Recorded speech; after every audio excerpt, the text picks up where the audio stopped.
سڵاتان لەبێت بینەرانی خۆشەویستی تلویزیۆنی کۆمەڵە باگەشتیواڵەکانی سەرلەبانی ڕۆژی چوارشەممە هەشتی خەرمانان لە خزمەتتان داین سەرەتا سەردێڕی گرنگترین هەوڵەکان. چالاکی لایەنگرانی کۆمەڵە و حیزبی کۆمونیستی ئێران لە شاری سنا، بەرزڕاگرتنی ساڵڕۆژی دامەزراندنی حیزبی کۆمونیستی ئێران لە شاری بانە، کۆبوونەوەی خاننشینکراوانی کشوەری لە شارەکانی کوردستان و ئێران، دروشمنووسینی ئازادی خوازان لە شارەکانی کوردستان و ئێران، بانگەوازی لاوانی سەقز بۆ ساڵوەگەڕی گیانبەختکردنی ژینا ئەمینی، ئەڕەشەی حکوومەت لە بنەماڵەی چالاکانی سیاسی لە هەرێمی کوردستان، وشاری ناوەندە ئەمنیەتیەکانی کوردستان بۆ سەر ڕۆژنامە نووسان، بانکێشتی مزەفەر ساڵحنیە چالاکی کرێکاری شاری سنا بۆ ئیتلاعات، هێرشی هێزەکانی ڕژیم بۆ سەر تاڵانکراوانی ڕزایەت خۆدڕۆ لە تاران و درێژەی مانگرتنی کرێکارانی ماشێنسازی عێراق.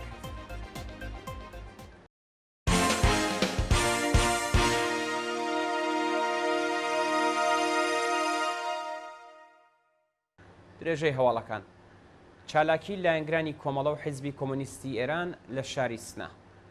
بەپێی هەواڵی گەشتوو ڕۆژی سێشەممە حوتی خەرمانانی 1402 کۆمەڵێک لە لایەنگرانی کۆمەڵە و حیزبی کۆمونیستی ئێران بە بۆنەی ساڵڕۆژی گیانبەختکردنی هاوڕێیان نەسرین کەعبی و شەهلا کەعبی، هەروەها نزیک بوونەوە بە ساڵیادی گیانبەختکردنی کاک فواد مستەفا سوڵتانی و دامەزراندنی حیزبی کۆمونیستی ئێران لە شاری سنا چالاکیان ئەنجامدا.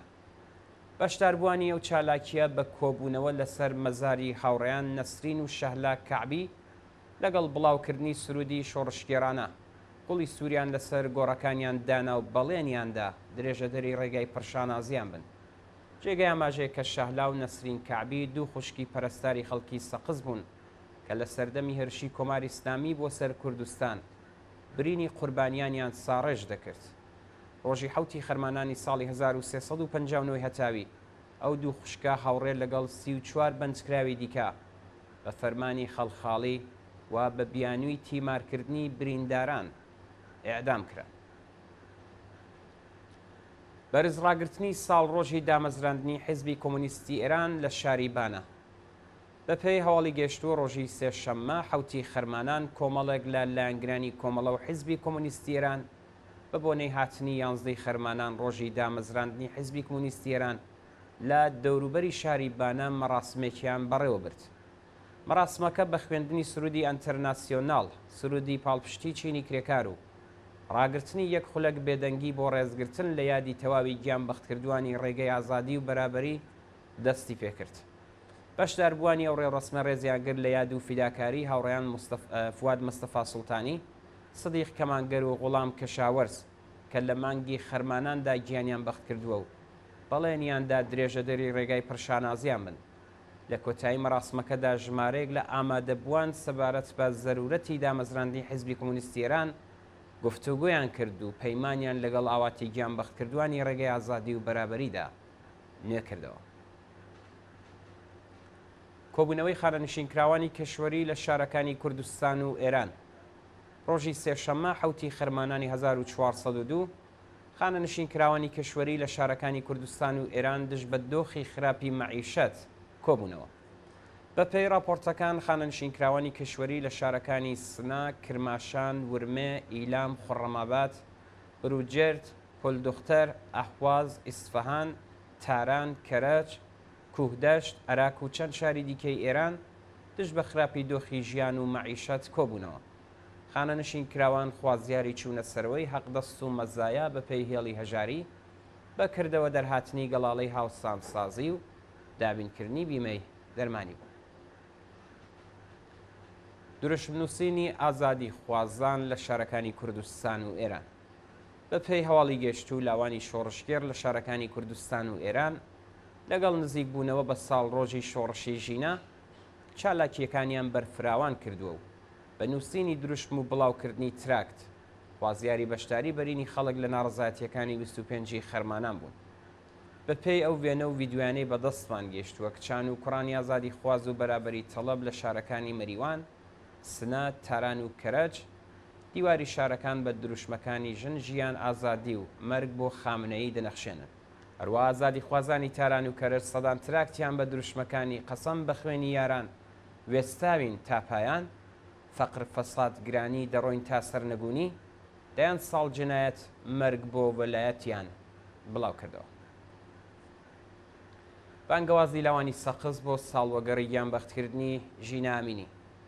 کۆمەڵێک لە لاوانی سەقز بە بۆنەی یەکەمین ساڵوەگەڕی شەهیدکردنی ژینە ئەمینی لەلایەن ڕژیمی ئاخوندیەوە بانگەوازێکیان ڕوو لە خەڵکی کوردستان و ئێران بڵاو کردەوە.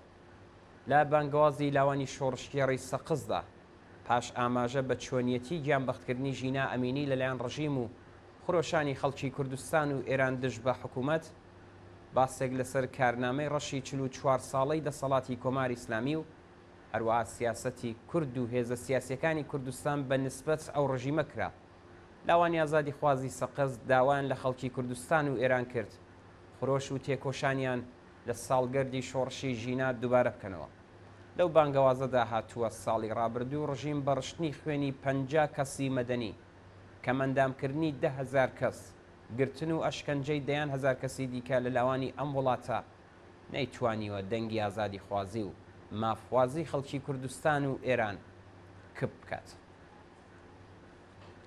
هەڕەشەی حکوومەت لە بنەماڵەی چالاکانی سیاسی لە هەرێمی کوردستان لە ماوەی ڕۆژانی ڕابردوودا حامید حسەین زادە هاوڵاتی خەڵکی گوندی شاوانەی سەر بە شاری شنۆ بانکێشتی دارەی چلاعات کرا و بە بیانوی چالاکی سیاسی کوڕەکەی لە یەکێک لە حیزبە کوردستانیەکاندا هەڕەشەی کوشتنی منداڵەکەی دەستاگرتن بەسەر مڵک و ماڵ و دەرکردن لە ئێرانی لێکراوە. لە ماوەی یەک ساڵی ڕابردوودا و بە تایبەت پاش دەستپێکی شۆڕشی ژن ژیان ئازادی و هاوکات لەگەڵ هێرشە موشەکی و درۆنیەکانی کۆماری ئیسلامی بۆ سەر بنکەی حیزبەکانی ڕۆژهەڵات لە خاکی هەرێمی کوردستان گوشارەکان بۆ سەر بنەماڵەی ئەندامانی ئەم حیزبانەش لە نێوخۆی ئێران زیادی کردووە و بنەماڵەکان بۆ گەڕانەوەی منداڵەکانیان بۆ ئێران لەژێر گوشاردان و لەلایەن کۆماری ئیسلامیەوە بەردەوام هەڕەشەی کوشتنی منداڵەکانیان سنووردارکردنی ئاکاری کۆمەڵایەتی و یاسایی و هەروەها دەستداگرتن بەسەر سامانەکەیان لێکراوە.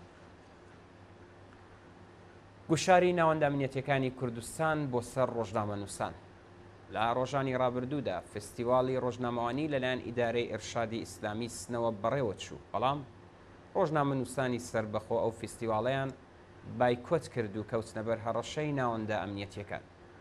بە پێی زانیاریەکان خانەی مەتبوعات کە ئەندامەکانی هەموو سربە بەستیج و سوپای پاسدارانن بە نیازبوون لە ڕێگەی پێدانی خەڵات و کارتی بانکی ڕۆژنامەوانی سربەخۆ بۆ ئەو فستیواڵە داوەت بکەن، بەڵام هەوڵەکانیان شکستێنا. لە 120 میدیای چالاک لە شاری سنە تەنیا 8 میدیا بەشدار بوون و زۆربەی چالاکانی بواری ڕۆژنامەنووسی و مەراسمەیان بایکۆت کرد. شانی باسەکە ساڵی ڕابردووش چەند ڕۆژنامەوان دەست بەسەر و لەلایەن هێزەکانی ڕژیم و ئەشکەنجە و ئازار دران، بەڵام خانەی مەتبوعات هیچ پشتیوانێکی لە هاوکارەکانی نەکرد. بانکێشتی مزەفەر ساڵحنیە چالاکی کرێکاری شاری سنە بۆ ئیدارەی ئیتلاعات. ڕۆژی سێشەممە حوتی خەرمانان مزەفەر ساڵحنیە چالاکی کرێکاری و ئەندامی دەستەی بەڕێوەبەری یەکێتی ئازادی کرێکارانی ئێران لەلایەن ئیدارەی ئیتلاعاتی سنەوە بانکێشت و لێپرسینەوەی لەگەڵ کرا. بە پێی زانیاریەکان مزەفەر ساڵحنیە لەلایەن بەکرێگیراوانی ڕژیمەوە هەڕەشەی دروستکردنی دۆسیەی لێکراوە، هەروەها داوای واژۆکردنی بەڵێننامەیان لێکردووە کە بەشداری لە کۆبوونەوە ناڕزایەتیەکان نەکات، بەڵام ئەم چالاکە کرێکاریە قبوڵی نەکردووە. جێگەی ئاماژەیەکە و چالاکە کرێکاریە پێشتریش چەندین جار لەلایەن ناوەندە ئەمنیەتیەکانەوە دەست بەسەر بانکێشت و لێپرسینەوەی لێکراوە. هێرشی هێزەکانی ڕژیم بۆ سەر تاڵانکراوانی ڕەزایەت خودرۆ لە تاران. ڕۆژی سێشەممە حوتی مانگی خەرمانان تاڵانکراوانی شرکەتی ڕەزایەت خودرۆ دەست بە جێبەجێ نەکردنی خواستەکانیان لە بەردەم دەفتەری سەرۆکی دەستگای قەزای ڕژیم لە تاران کۆبوونەوە، بەڵام هێزە ئەمنیەکان هێرشیان کردە سەریان و چەند کەس بریندار بوون. بە پێی راپۆرتەکان تاڵانکراوانی شرکەتی ڕەزایەت خودرۆ ئەم جارە هاوڕێ لەگەڵ بنەماڵەکانیان خۆیان گەیاندە بەردەم دەفتەری دەستگای قەزای ڕژیم لە شاری تاران و داوای